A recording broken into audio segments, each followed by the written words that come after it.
least 10 more days of temperatures only in the low 80s. And on top of that, another cloudy and breezy day tomorrow with a pretty high chance of rain. I'll have all the details coming up. Right now on News Channel 6 at 11, the aftermath of the deadly school shooting in Georgia, how local schools are trying to protect children. Also ahead, Augusta is once again trying to find a permanent city administrator. We'll have an update on the search as your News at 11 starts now. Live from Television Park, this is WJBF News Channel 6 at 11. Good evening, everyone. I'm Jenny Montgomery. Thanks so much for joining us. Coverage you can count on begins as a 14-year-old boy is behind bars after police say he carried out that mass shooting at his high school in Winder, Georgia, killing 4 people and injuring 9 others. The GBI says Colt Gray has been charged with 4 counts of felony murder. Rena Roy has more. The shooting has left a lot of parents wondering how to make sure their children feel safe. Events like shootings can be especially traumatic for the children, whether they witness them or see the images on television. Common reactions for children include anxiety, stress, and fears that another shooting might occur. But this type of violence also affects a child's ability to sleep, stay focused in school, and can even lead kids to engaging in harmful behavior. Those who work with children say while it's important to cope, the impact from a shooting is tremendous. It can drastically impact a child's life, and not only just the children that live in that community, even children here in our own community. School is supposed to be a safe place where they go to learn and be with their friends and get education. So it can be really scary and terrifying to hear of something happening in a school not that far from here. Child Enrichment also partners with the National Child Traumatic Stress Network, which has more tips for parents about helping their children. We have that information on our website. Time now for a first check of the forecast with Chief Meteorologist Jenna Petracci. Well, it's another nice dry night. We are under mostly cloudy skies, though, and the clouds will be sticking around really over the next couple of days. Not getting much sunshine in the forecast, but we are getting the cooler temperatures. Here's a look at our Terry Lambert Hyundai Skyview Cam in Waynesboro. Looking good. No rainfall today. Temperatures started out right at average, low of 68. Only climbed to a high of 81. Really hard to believe for this time of the year. This is typically what we see in mid-October, so we are really over a month ahead of schedule when it comes to these temperatures. Average high is still 90 degrees, but we have no 90-degree days in sight over the next 10 days. Temperatures are in the low to mid-70s at the moment. 75 in Augusta, 70 in Thompson. Aiken, you're at 73, 74 in Swainsboro, Gibson at 72, and 71 in Edgefield. Cloud cover on satellite and radar across the entire CSRA, but no rain with these clouds, at least for now. We do still have the stalled frontal boundary to our south. Notice a lot of green here on satellite and radar, and even some heavier downpours here and there. We have low pressure off the coast of Texas with all this widespread rain across Mississippi and Louisiana. Really has been lingering all day long, eventually leading to some flooding concerns by tomorrow. But for us, it will be a steady light rain coming in around tomorrow evening. Some of us even getting some rain in the afternoon. But in the meantime, once again, it is dry and just a breezy night for now. Winds coming in around 5 to 10 miles per hour from the northeast. We'll still see that northeast breeze tomorrow morning when you're headed out the door, 67 at 7 a.m. And as we look ahead here, so mostly light rain continues into Saturday, but drying back out on Sunday, and those well below normal temperatures continue into next week as well. I'll have a look at that 10-day forecast and the futurecast coming up. Back to you, Jenny. All right, thank you, Jenna.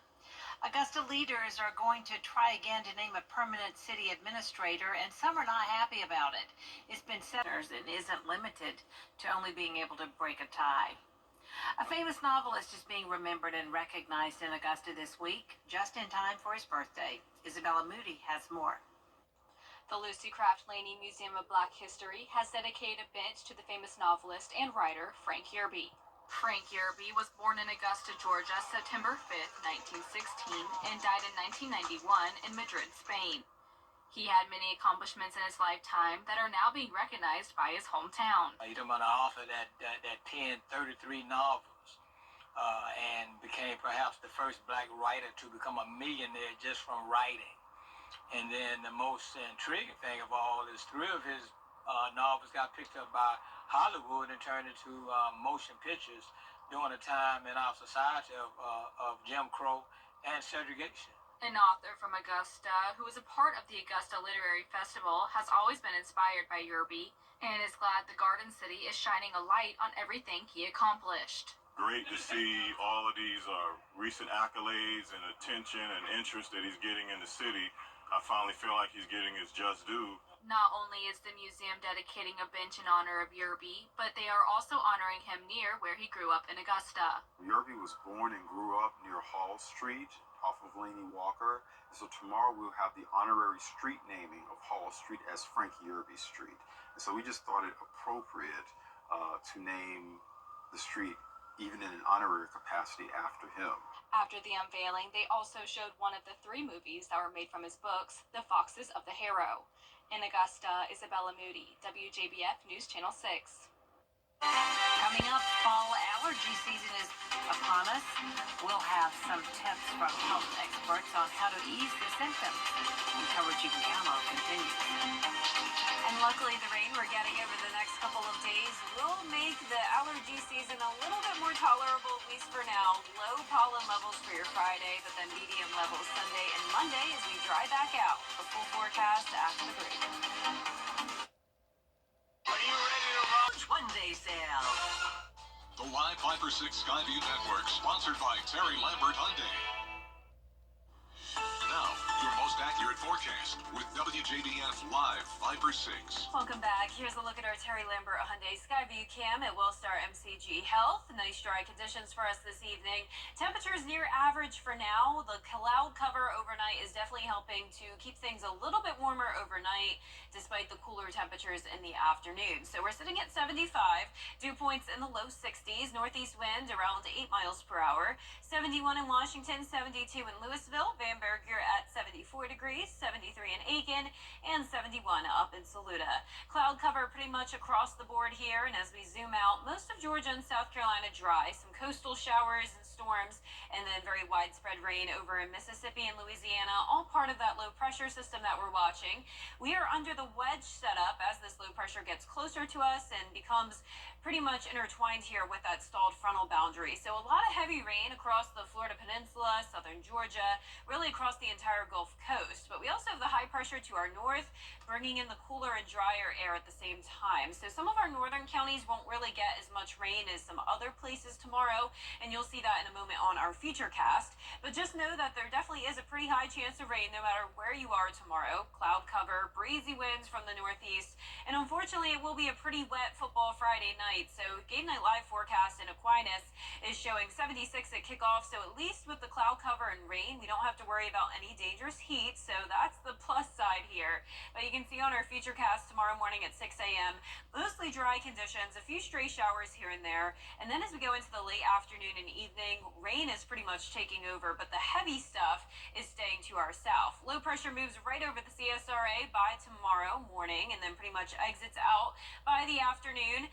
The cold front will bring even drier and cooler air behind it, and then we pretty much have this dry and cool air mass settling in that will linger into next week as well. Here's a closer look at home. Tomorrow at lunchtime, our southwestern counties getting hit with the rain first. It slowly but surely moves up, so by around 4 or 5 o'clock, that's when Richmond, Aiken County could see some rain, and then by around 7, 8 o'clock, widespread, steady light showers, possibly some heavier downpours here and there, but nothing too significant. We pretty much have no instability here. In order to have thunderstorms, we need sunshine, we need heat, and that's just really not the case. So for the most part, just a rainy and cloudy day for Friday, and it continues overnight into Saturday. So that's the lunch hour on Saturday, still some scattered showers. So for a lot of us, not too much rain. Many places staying under half an inch, but other places could get up to 1.5 inches. So there is that minor threat of flooding that we'll be watching for your Friday. That 10-day forecast showing the rain chances going down by Sunday, mostly sunny and low humidity all of next week. Temperatures staying in the low 80s and some chilly mornings in the upper 50s. Now back to you, Jenny. All right, Jenna, thank you.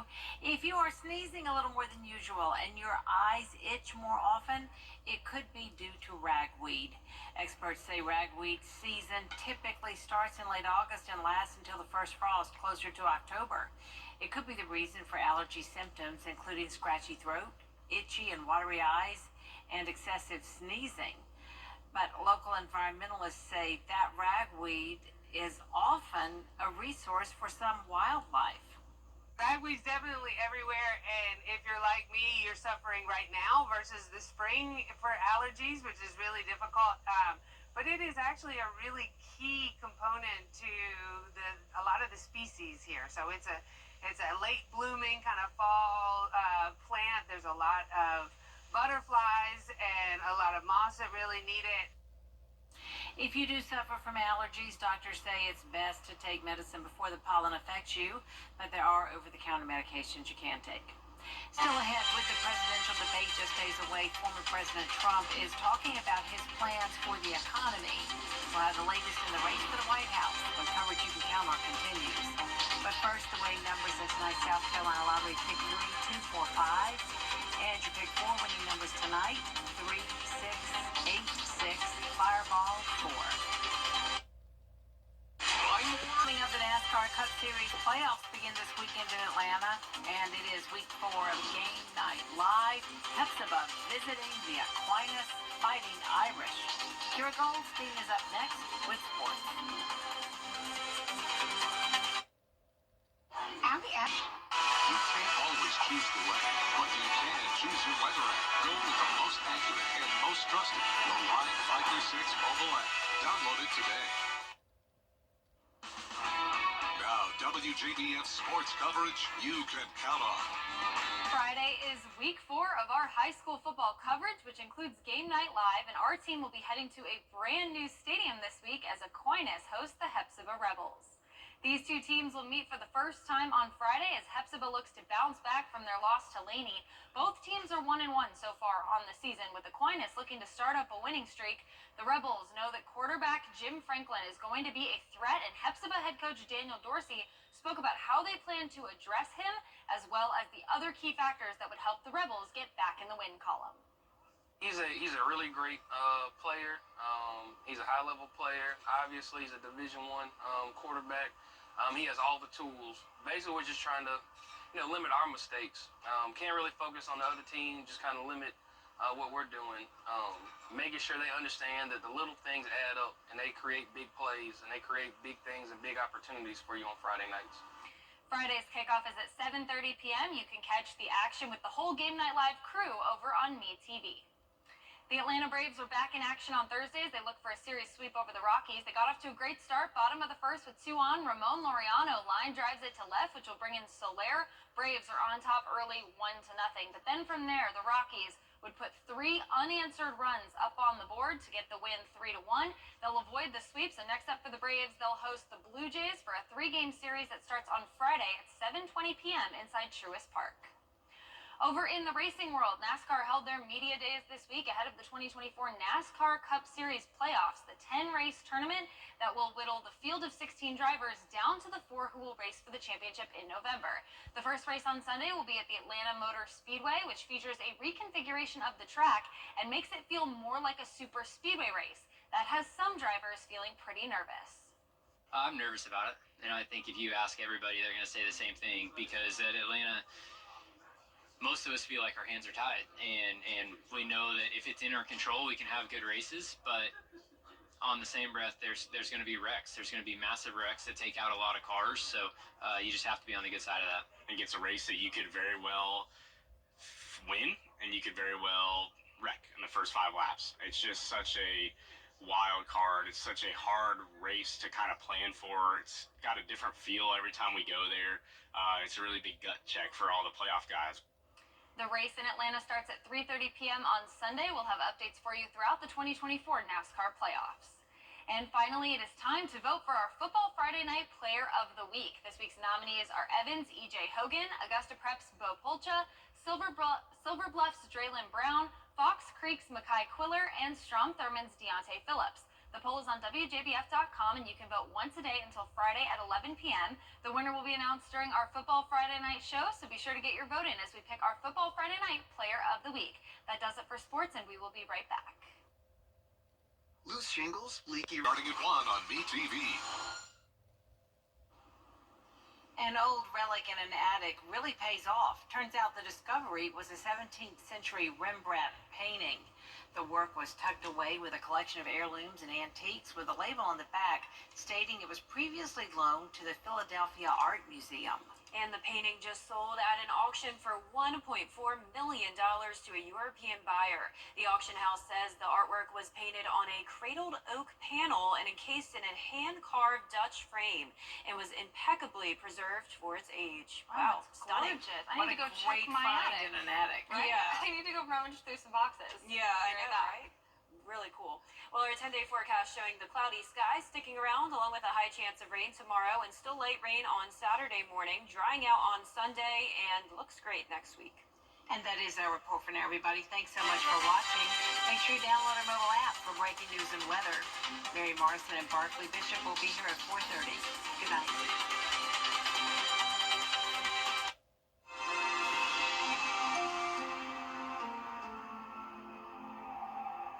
Dr. Chandra R. Williams has been provided.